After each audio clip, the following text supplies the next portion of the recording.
The Morgan Report with David Morgan. David Morgan with you with the weekly perspective for the week of 24 January 2020. Well, let's start right off the bang. This is off of Yahoo Finance's website, but it is from Bloomberg. Title, Peak Greed Fuels Record Junk Bond Sales in Europe. Junk bond borrowers lined up close to 7 billion euros of insurance into the markets this week, and sales nearing the 10 billion euro mark this month, according to Bloomberg. We're definitely in peak greed territory. Oliver Monuer, a portfolio manager at BNP Paribas Asset Management, with overseas 436 billion euros of assets. We've seen this before, he says, and it doesn't end well. From the Bulgarian telecom providers to the capital markets to the British royal family, companies across Europe are marketing jumbo multi-currency debt packages. In one of the biggest deals so far this year, more than 2 billion euros of bonds and loans backing the acquisition of the Dutch TV production company called Black Mirror launched the market on Tuesday. So my comments are I couldn't agree more. Peak greed, I think, is a good moniker. I said forever on this weekly podcast to watch the debt markets. The worst of the worst is the junk bond market, which is what I'm referring to here. It's a risk-on situation, and it's not worth the extra yield, although you're not going to stop these markets. I think it's a sign of the top. Is this the exact top? I'm not saying that, but it is topping. Continuing on the same theme, zero hedge again. Title, Majority of CEOs fear persistent global slowdown, most since 2009. CEOs have shifted from record optimism to a record pessimism over the past 2 years. I find this interesting because what we hear out of the mainstream press, primarily in the mainstream financial press, has to do with how great things are and never better and the low unemployment and more jobs and yada, yada, yada, yada. But the facts are put in this article. I suggest this weekend you take a look at it. It's full of graphs, not much to read, but basically provides information of what I just said on the title. Continuing on the theme that this debt isn't good and their day of reckoning is ahead, and probably not that far ahead. This is from CNBC. Maturing junk debt hits record, posing elevated default risks, according to Moody's. Corporate America is awash in junk debt, and the situation could deteriorate substantially in the next 5 years as record amount of issuance comes due. So somewhere along the line, you have to pay the piper, and if you don't have the funds or the cash flow to meet the interest payments that are due, then there is a default. So get ready, folks. I think it's coming, and probably sooner than 5 years. Continuing, Moody's Investor Services warned Thursday that default risk is on the rise for nearly $1.2 trillion of speculative grade loans, bonds, and various related instruments maturing from 2020 to 2024. The total is a record for maturities coming due over a 5-year period, up 14% from 2009. Moody's also warned that a swath of investment-grade companies continue to pose risk of replicating Ford Motors' move in 2019 in falling to speculative-grade debt. Forewarned is forearmed. Forearmed is forewarned. Be advised, I'm staying out of the debt markets and have for a long time. I'm sure some of the, very high end money managers with billions to manage or near that level probably have to utilize the debt markets. I would certainly stay conservative if it were me. Well, moving out of the debt markets and into the equity markets. This is from Reuters. Coronavirus fears weigh on global equity markets. The biggest tumble in Chinese stocks in more than 8 months led global equity markets lower on Thursday as concern mounted about the coronavirus outbreak in China. Millions of Chinese are preparing to travel for the Lunar New Year, which begins on Saturday, increasing the potential for the disease to spread. Gold and U.S. Treasuries rose as investors sought out safer assets. Gold later reversed in Europe as part of a wider fall in metals markets that left copper at a 6-week low and walloped 2% off of the nickel market. The coronavirus has introduced some caution, according to Michael McCarthy, Chief Investment Strategist at CMC Markets in Sydney, Australia. The Europe fell to a 6-week low, and German bond yields dropped to their lowest in 2 weeks. And I hope these are useful. I really do enjoy doing these, and I really do want to get the top financial news out to everybody. But this is, again, confirming what has been the main theme. Contraction, not expansion. This is from Reuters again. Japan exports shrink for 13th month, further blow to the economy. Out of Tokyo, Japan's exports fell for a 13th straight month in December, hurt by U.S.-bound shipments of cars, construction, and mining machinery, suggesting weak external demand is likely to remain a drag on the trade-reliant economy for a while longer. I would suggest longer than that, meaning that we are recession-bound. I think that the economy, at least statistically, will look good probably through the 2020 election, which of course is the end of this year, but I think that's on paper only. I think the actual numbers, which is what I try to report every week, will be showing more of the same, meaning a contraction in the global economy. And just a few I'm going to go through real quick on these headlines. USA Today, Papyrus closing all stores in the next 4 to 6 weeks, files for bankruptcy protection. Contraction. BBC News, Jaguar Land Rover to cut 500 jobs in its Haywood plant. Sounds like contraction, not expansion to me. And even the high-tech world, Zero Hedge again, Texas Instruments to close 2 Dallas area chip factories amid slowdown. Again, does that sound like a booming economy? Well, maybe to make sure I peg my doom meter this week, and I really don't mean to, but I found this article to be quite interesting from U.S. News and World Report. Scientists moved Doomsday Clock to latest time in history. This came out January 23rd. The Bulletin of Atomic Scientists on Thursday moved its Doomsday Clock to 100 seconds before midnight, the closest it's ever come to a symbolic world destruction in the gauge's 73-year history. The group set the clock, which symbolically reflects how close the world is to midnight or its destruction, already ahead by 20 seconds during the event Thursday at 11:58 p.m. It's been at 2 minutes to midnight since 2018. The group's moving the clock reflects all relative events that occurred in 2019. For my metals wrap-up this week, I'm going to focus on the palladium market, and this may be a bit long-winded, so if you're not interested in palladium or the metals in general, you can probably turn this off.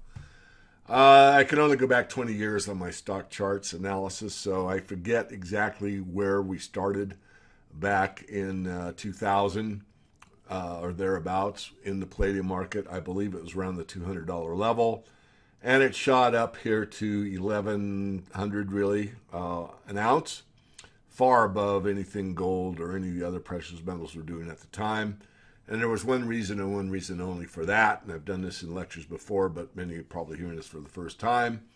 It was because Ford Motor Company had changed their catalytic converters from platinum to palladium, because palladium was $200 an ounce, and at the time I'm going to guess platinum was $800. I don't know. I have to look, but far substantially higher at that time. Remember, I'm talking about the year 2000.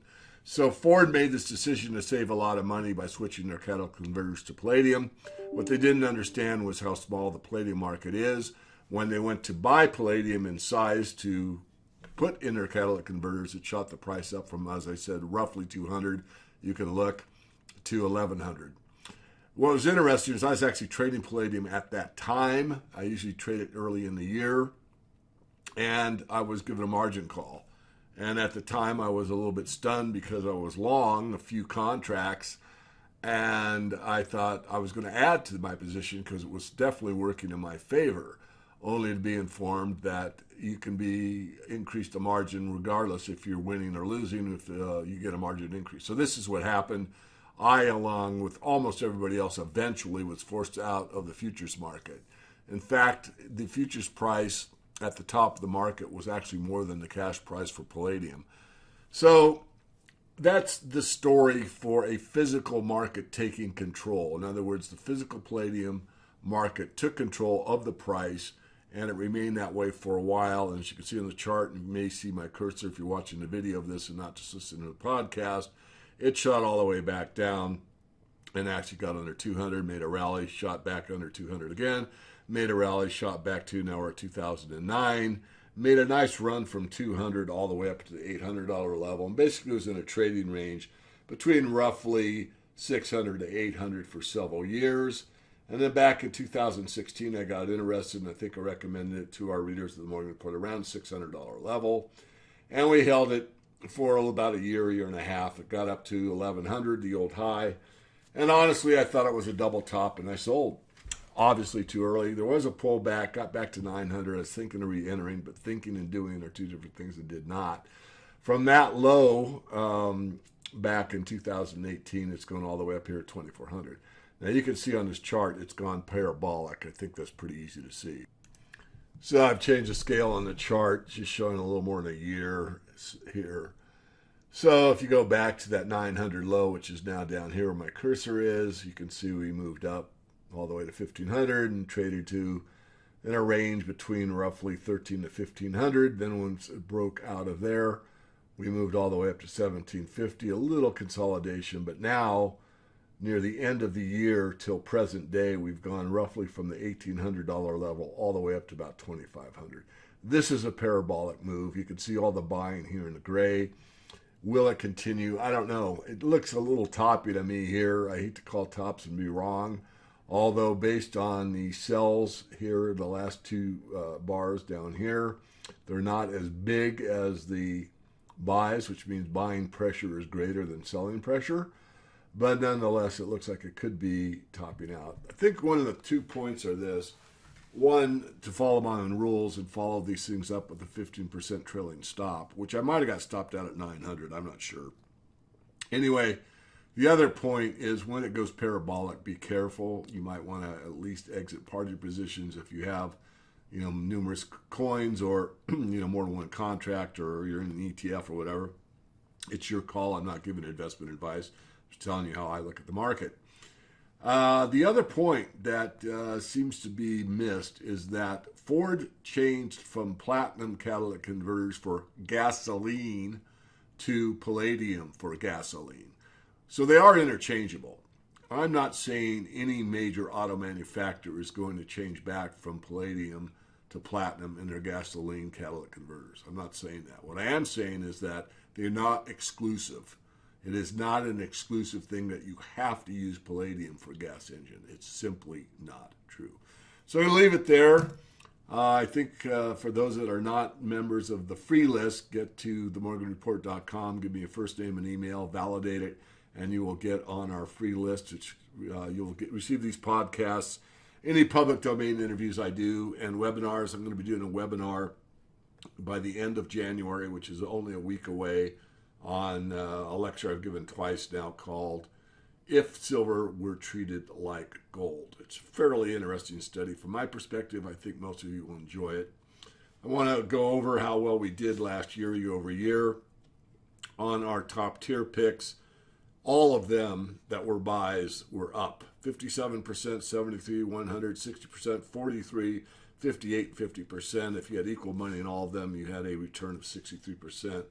For 1 year, January 19 to January 2020. So, not to mention that the mid-tiers did pretty well on some of our speculations also. So, if you are so inclined to make money in this market, I do expect 2020 to equal to or do better than the last year.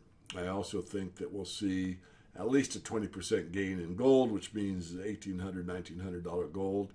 At least 1850 is what I'm forecasting. In the silver market, I think it'll do as well as gold this year, if not slightly better. So I'm looking for a handle over 20 in the silver market. And I think once we get to that level, there'll be a lot of angst that leaves the market, and people will be more assured that silver is still a worthwhile investment, especially on the speculative side. So I am looking probably for the next 3 years to be a monumental move in the, not so much in the commodity sector, although I'm still very bullish on some of the foodstuffs and the precious metals. I'm not convinced yet that the whole commodity sector will be going higher, although I think generally it will, because the debt markets are going to be under so much pressure. people will be switching from financial assets that are basically pieces of paper into real assets, which basically is the commodity sector. So I'll leave you with that this week. Remember, there's nothing more powerful than the truth, and I will be back with you next week for another weekly perspective.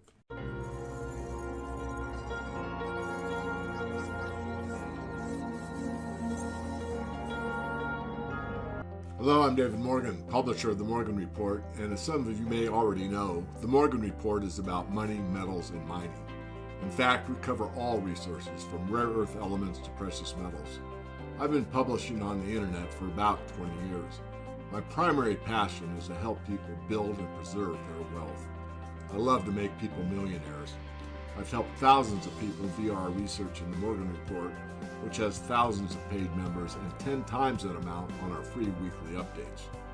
Here's what you'll receive from our free newsletter: to-the-point webinars, weekly analysis of the financial markets, interviews and our conference schedule, special reports such as riches and resources, and various metals price forecasts. Our paid service client base is primarily small to medium-sized business owners, professionals in the industry, or the seasoned investor who understands markets and the value of precious metals.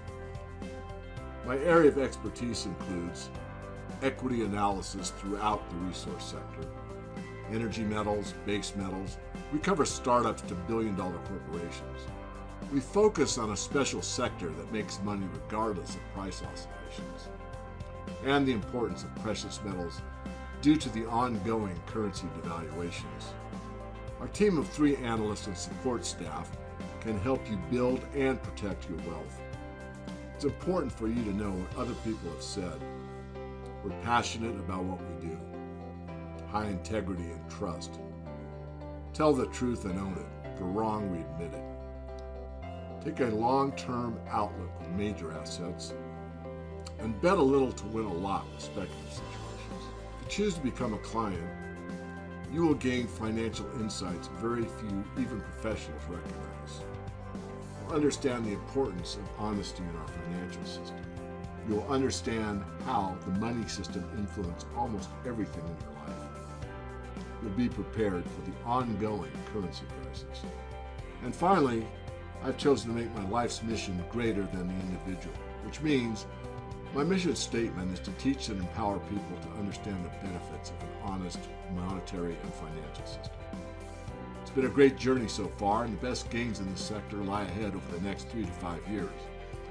I'm fortunate to have earned the status of being a leading authority in my field in helping others protect their wealth. You can email me at support@themorganreport.com or call my office at 480-325-0230.